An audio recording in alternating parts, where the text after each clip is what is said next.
Sunday morning, my favourite day of the week. That is because I can go out for a run. It's so lovely and quiet around, but the most important thing, I can do another fragrance video, and we're going to do another fragrance film today, but I've got a bit of a problem. I fell straight asleep last night. That's normally the time where I think of my ideas for the morning.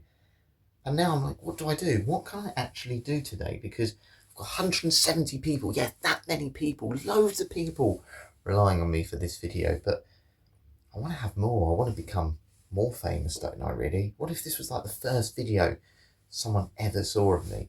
I mean, hopefully it is compared to some of the other ones where I'm smelling like Marmite on my hand and layering fragrances with it and spraying fragrances until I sneeze.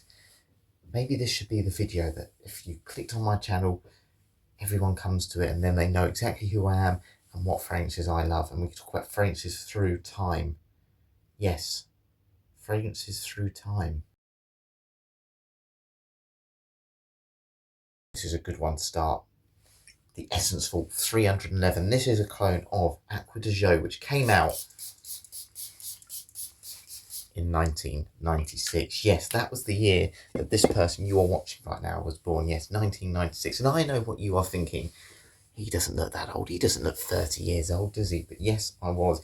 I've always lived down in the south coast in England. Yes, that is the year Harry was born, the 1st of August, 1996.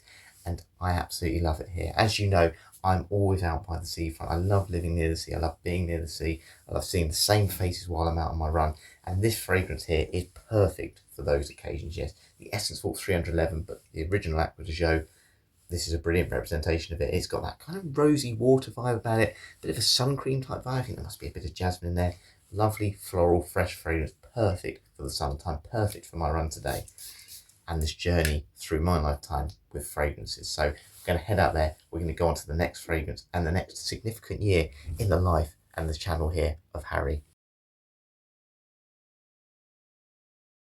From about 1996 to about 2000, of course, I don't remember much. I was too young to know what was going on, but by all accounts, according to my mum and dad, I was a very lovely, easy baby, very calm, no trouble at all.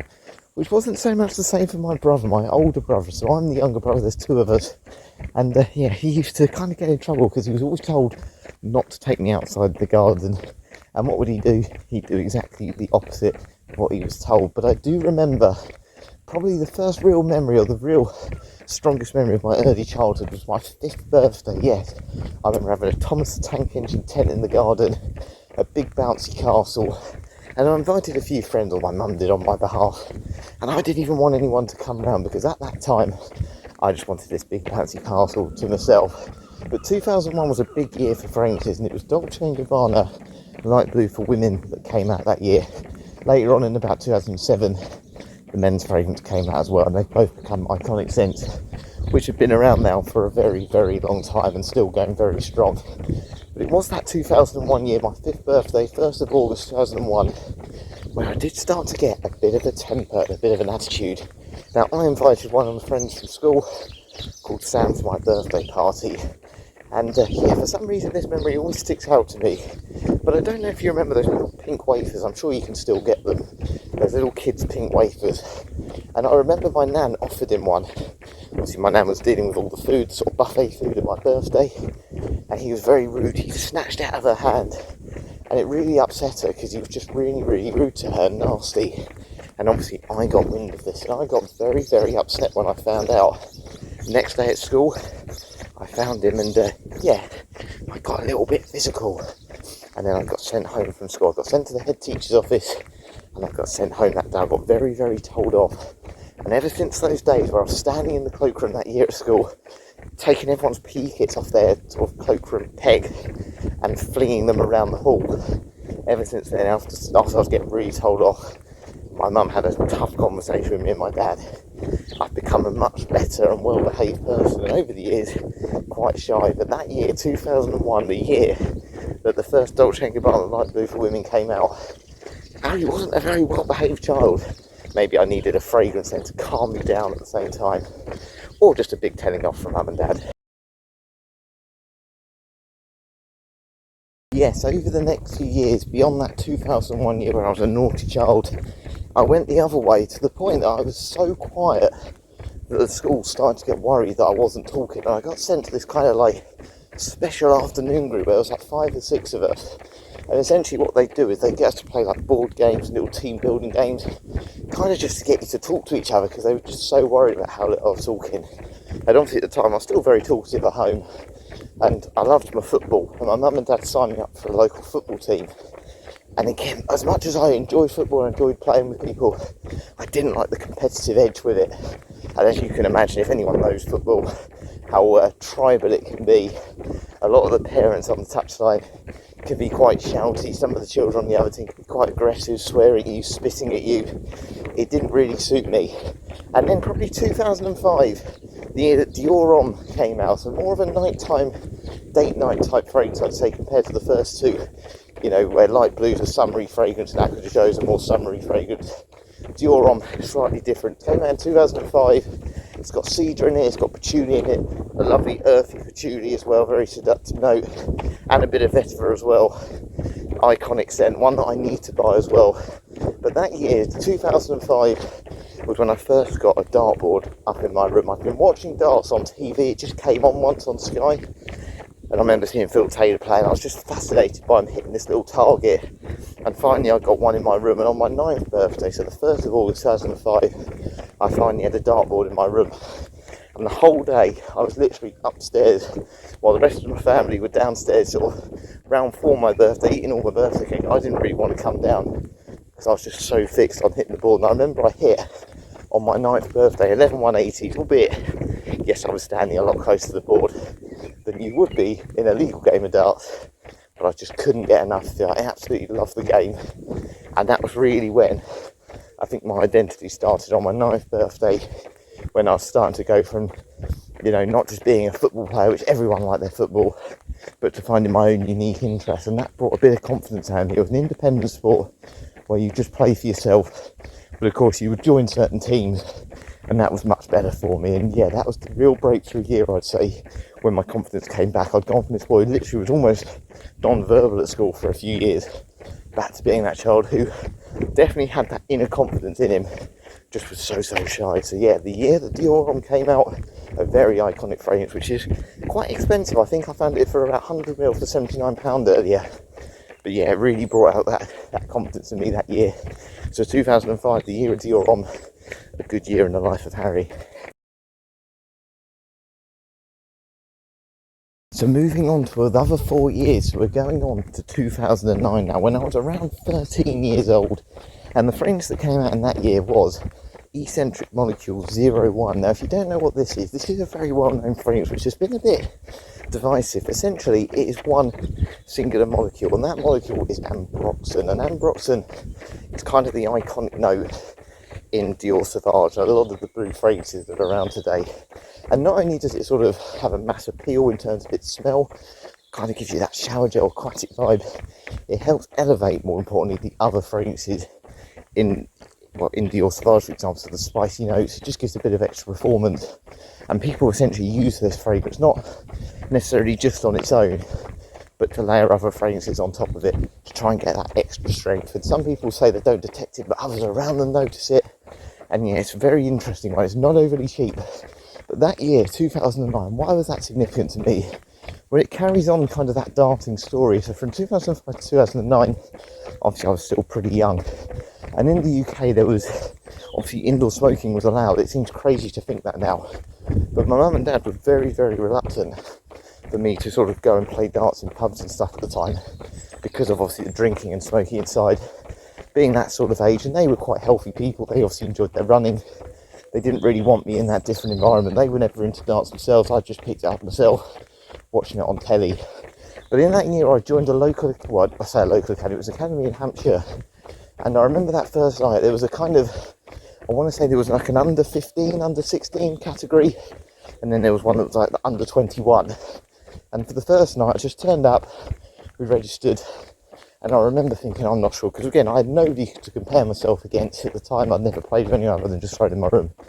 And in the age category I was playing, in that sort of under 15, under 14 age, I was by far the best. I was thrashing everyone, and everyone was like, who is this young lad who's just turned up, playing and hitting big scores in his dart shirt? Nobody else was in dart shirts. They were all in like tracksuit bottoms and flip-flops.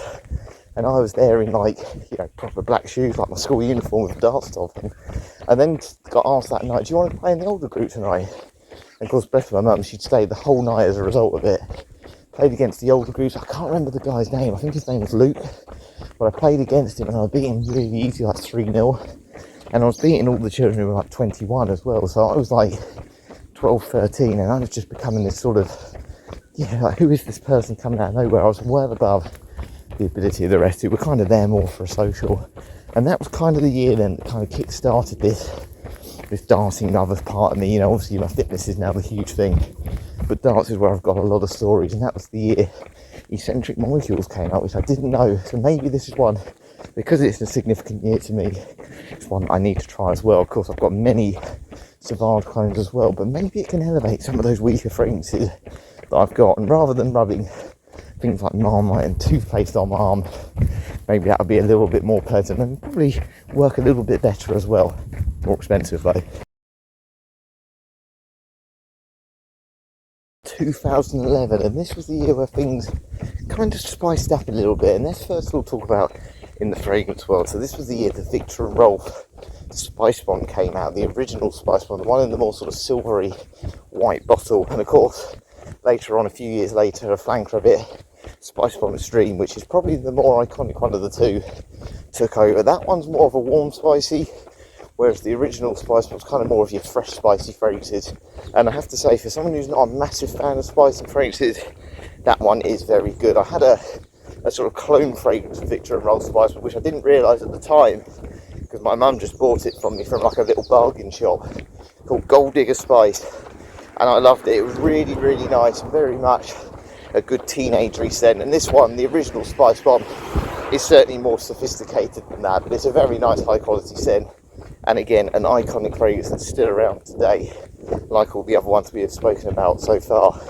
Now I'll be honest with you though, when I say 2011 was a spicy year, it probably was in not the best way for me, but I'd say it's probably the one that's kind of shaped the Harry that you see today, because that year wasn't good. Of course, when you think about it, 15, 16 years old, it was GCSE time.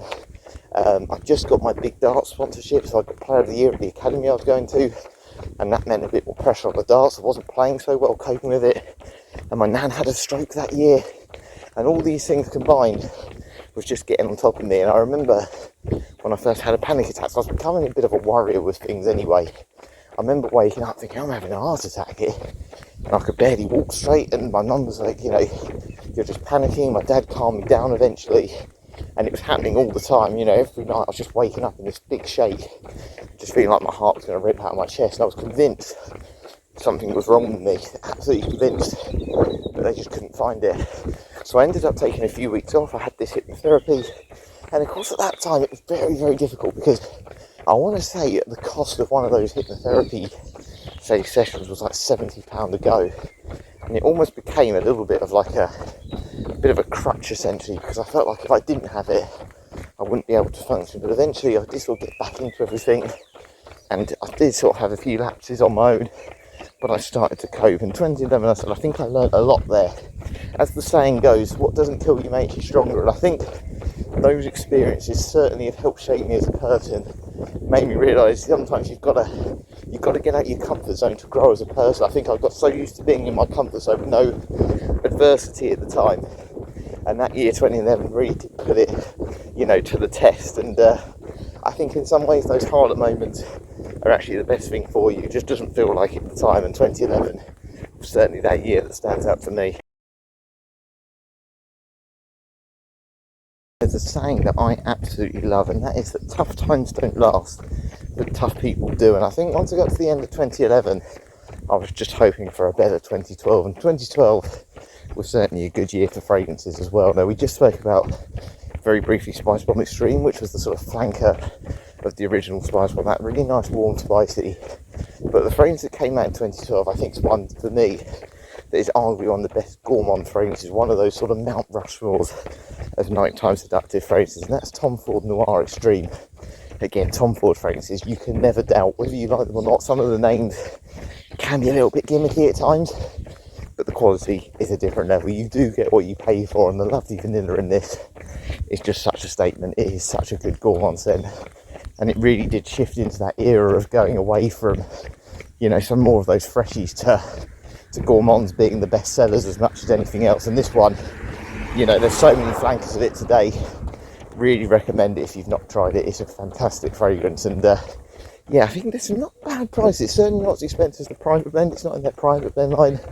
You can get it for around £150. I think that's probably a good price for it overall, and I think it's absolutely worth it for that, because it is a statement. It definitely could be a statement night out scent. But 2012 also became a much better year for myself. I decided to kind of give up the darts, take a bit of a break, almost just because I wasn't playing well, wasn't enjoying it. But on the flip side, my dad said, I think you need to start running. Of course, my mum and dad were part of a running club, and he was always a big believer in another saying, which was healthy body, healthy mind. So at first, I wasn't overly sure I'd ever really want to do it, and the kind of plan was just do it for a couple of months, get myself a bit fitter, and then go back to the darts when I'm ready. I ended up catching the running bug, and you can still see all these years later, 14 years later, I'm still up running. And for me, that now is the thing that defines me the most. I got over a lot of the issues I had. I started sixth form that year, and the group of friends I had there, we were out playing football every night of the week, and I was just so much in a better place, talking to people more, got my confidence up. I'm still very much an independent person, kept to myself, but I've always got on very well with people, and it was nice to have kind of that group to attach myself with who had the same interests with me. And yeah, it was just fantastic. And getting out doing all the running, I got fitter, I got leaner, and I was just enjoying those things more. And of course then, in terms of getting into fragrances, I was starting to worry more about my appearance, where I was getting thinner as well. I wanted to dress a little bit better, away from the dart shirts that weren't very fashionable. And it was probably in those sort of, that year in particular, those early years, where maybe I was starting to think, oh, I might get some nice smellies. It did take a few years to catch up with that, but I'm sure it would have been in my thinking in that year, 2012, a very good year. And of course the year of the London Olympics, where Team GB did very well. So moving on to 2017, so yes, we're going 5 years on. By this stage, I've finished my sixth form years, I've finished my university years, and I graduated with a first class honours degree in sport and exercise science. Yes, wasn't I clever? I was academically smart, but I'll be honest with you, life smart, I'm still kind of relying on mum to do a lot of things for me. But that year was a fantastic year. Obviously, with that success, I passed my driving theory test, literally just passed my actual exam 2 days before I graduated as well. So it was a very good time.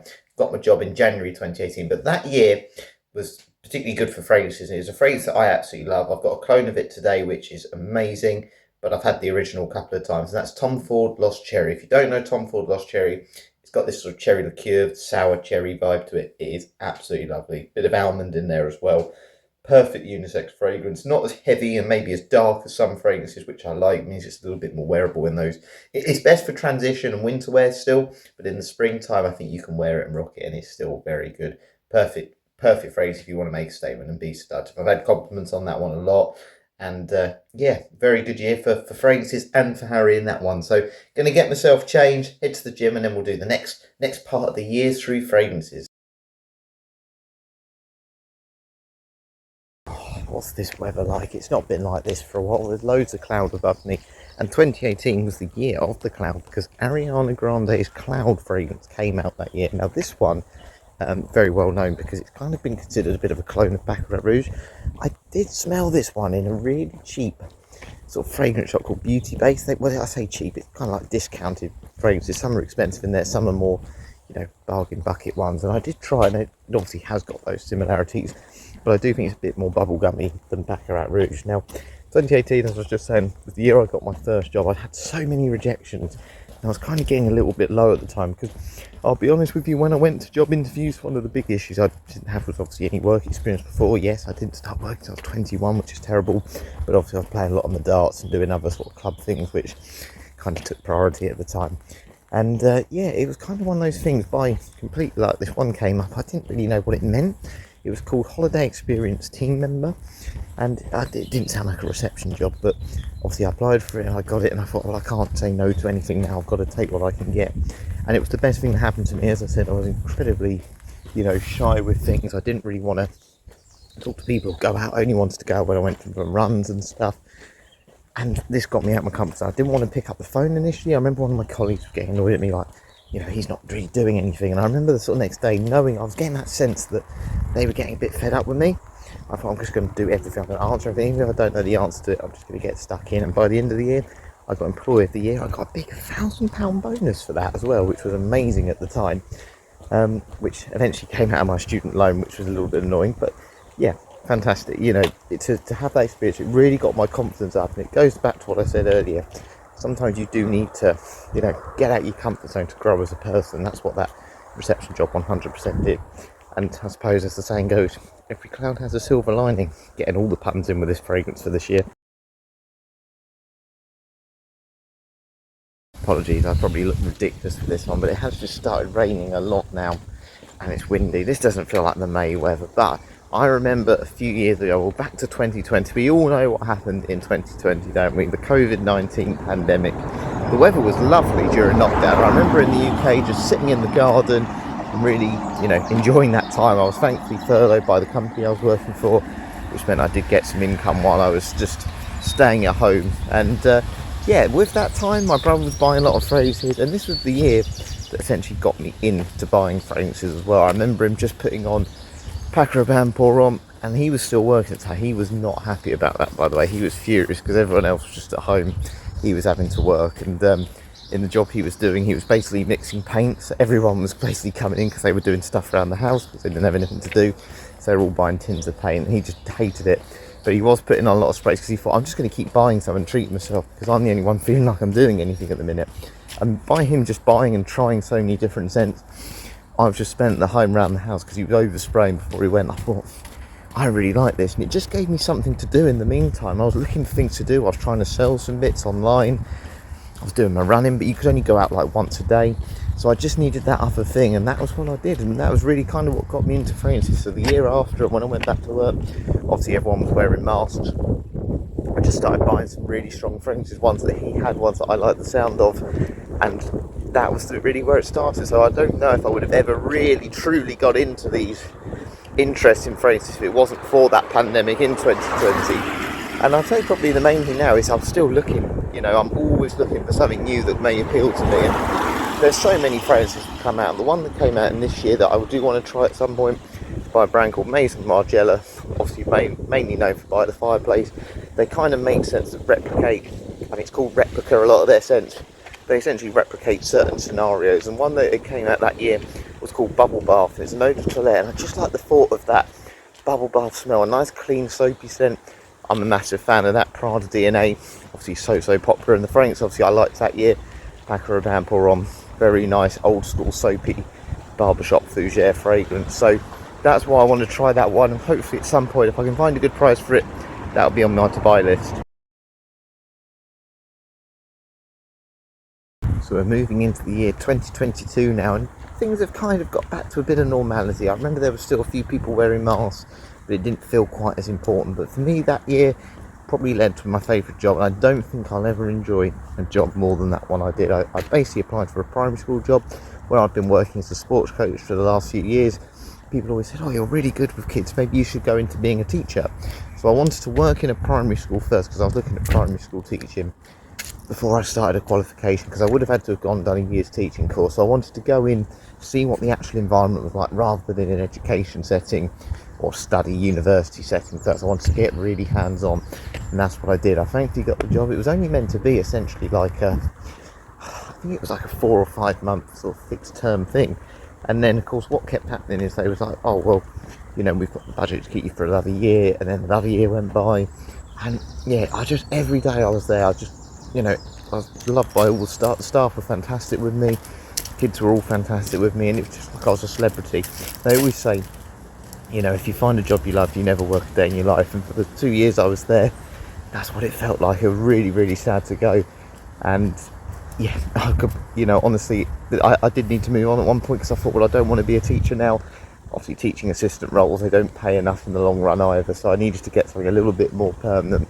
But that year, another fragrance that came out, it's not one I've tried, but it's one again I'd like to try.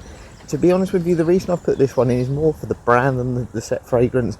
The one that came out, apologies if I butcher the pronunciation, but it's Parfums Simani. It's called Hautane or Hautane. But obviously they're more known for instance like Leighton and Pegasus. I have smelt those ones in shops before. I'll be honest with you, I've always smelt them before. They're nice, but they never kind of stuck with me that I had to buy them. They didn't have anything that made me really think that's got something really unique that almost, you know, if I smelt it blindfolded 100 fragrances, I don't think I'd necessarily be able to pick it out. But it's a brand I definitely want to try. The one thing I've never doubt with them, and they are backed up by the price, was the quality. The quality of them have always smelled very nice. And yeah, kind of leaving this one up to you. Let me know if you've tried this one, Haultain, just what it's like, what are the notes in it, and yeah, is it worth buying? Because it definitely doesn't get much hype compared to some of those other ones in the Parfums de Marly collection. Moving on to 2025, last year.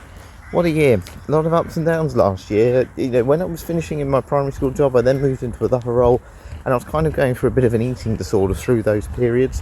Why that was? Well, my brother was losing a load of weight initially, and then I remember during school half term, I also lost a bit of weight. I was 9 stone 11. I dropped myself down to about 9 stone 5, and I felt great. I felt amazing, and I thought, I've just got to keep going. So then you end up exercising more, eating less, and eventually I just got so thin. I wasn't happy in terms of my routine with my new job, and just nothing on them at all. But for me, for someone who was so used to that school routine of Monday to Friday, term time off, go away, go and do trips to London, all those things, when that was taken away from me, my eating habits were different times, just didn't work, and I ended up, you know, just dropping down to 8 stone 1. So yeah, really thin, arms were horrible, but I did snap out of the event. I knew at some point it was going to come to a head, and last year it certainly did come to a head, and obviously I then had to change direction. I'm much happier now in terms of new role, put on, you know, I'm about 1.5 stone heavier than I was.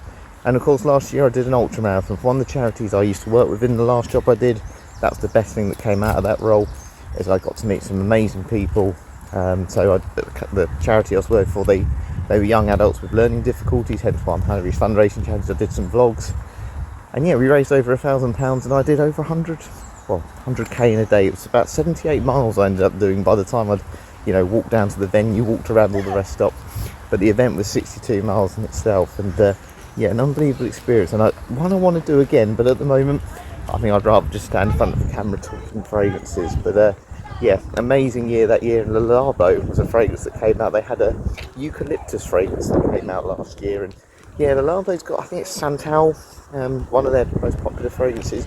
Again, it's just another brand I kind of want to try. I've seen a lot about them, some bit hit and miss. I think they have discontinued a lot, but I think eucalyptus is a very nice note. It's one of those things, like, you tend to think of it in more like shower gels and things, so I think it's going to have that clean green type smell, which I think definitely has some mass appeal. So yeah, let me know if anyone's tried that eucalyptus fragrance by Le Labo, and might be another one on the list. Of course, keep mentioning it, it's my 30th birthday this year. Maybe I could ask for an expensive fragrance as a bit of a treat. 2026, of course, the last one, because we are currently about halfway into 2026, and the fragrances that have most appealed to me so far for this year is the Calvin Klein Euphoria Elixir range. Yes, they've brought out 3 Elixir ranges. One's called Bold, one's called Magnetic, and one's called Solar, and I believe it might be the Solar one that has a note of mango in it, which sounds very appealing. I like the idea of something a bit tropical, something that's going to remind me a bit more of the summertime, and again, brighter days. That's what I'm hoping for 2026. The goal I've set myself this year is kind of just to have a year where there's not too many dramas. I just want it to kind of be a safe year. Nothing, you know, in 10-20 years time, a year where I don't really remember it for the wrong or right reasons. It is what it is. Just continue to kind of keep myself fit and active, keep my running going, keep my videos going, because I enjoy doing these. Do my good deed, where I'm going to be giving some blood this year for the first time. Nice holiday with the family. Obviously it's my big birthday, all those sort of things. So just try and make the most of it this year. And that's kind of the message I want everyone to have this year. Plenty of time to go. If it hasn't been the best start, there's plenty of time to it to end in a good note as well, because my year didn't start that well last year, and it certainly ended on a big high. And those, as we've touched upon in this video today, sometimes you need those difficult moments to really appreciate the good moments. But of course, I hope everyone's well again. Thank you for all the nice comments, and yeah, I hope you've enjoyed this video today. Of course, plenty more reviews filmed and some strange layering videos, I'm sure, to come. So yeah, hopefully you'll join me for them. Thanks for watching. Time for the gym. Catch you later.